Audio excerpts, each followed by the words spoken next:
கப்ஸா, உன் cup cake எல்லாம் என்ன செங்கல் மாதிரி கனமா இருக்கு. அதை சாப்பிடுற வாடிக்கையாளருக்கு வயித்துல பூசணிக்காயை தூக்கி வச்ச மாதிரி இருக்கும். ஓஹோ, என் கப் கேக் பூமி ஈர்ப்பு விசை கொண்ட பிராண்ட். உன் காத்துல பறக்கும் ஜீரா மிட்டாய் இருக்கே, அது ஒரு பேப்பரை சாப்பிட்ட எஃபெக்டை தான் கொடுக்கும். சரி சரி போதும், உன் சண்டையை நிறுத்து. கஸ்டமர் வராங்க, வாங்க சார், என்ன வேணும்? நம்ம கடையில எல்லா வகையான இனிப்பும் இருக்கு, கண்டிப்பா உங்களுக்கு பிடிக்கும். வாங்க, உள்ள வாங்க. இன்னைக்கு என்னோட பிறந்த நாள். இதை நான் பிரம்மாண்டமா கொண்டாட போறேன். எனக்கு நிறைய இனிப்புகள் வேணும். இப்ப சொல்லுங்க, உங்ககிட்ட என்ன இருக்கு? என்கிட்ட ரொம்ப டேஸ்டா கப் கேக் இருக்கு சார். இதை சாப்பிட்டீங்கன்னா 3 நாளைக்கு பசியே எடுக்காதுன்னா பாத்துக்கங்க. சார், நான் ரொம்ப லேசான பஞ்சு மிட்டாய் கோன் வச்சிருக்கேன்.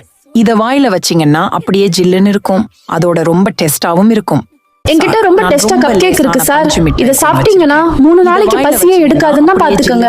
என்கிட்ட ரொம்ப டேஸ்டா கப் கேக் இருக்கு சார். இதை சாப்பிட்டீங்கன்னா 3 நாளைக்கு பசி. இது என்னடா ஒம்பா போச்சு? பாக்குறதுக்கு தேவதை மாதிரி இருக்காங்க, ஆனா இப்படி தெருக்குள்ளால சண்டை போடுற மாதிரி போடுறாங்க. எம்மா, நான் பிறந்த நாளை கொண்டாடல. ஏன், நான் இன்னும் பிறக்கவே இல்லைன்னு நினைச்சுக்கிறேன். என்னைய விட்டுருங்க.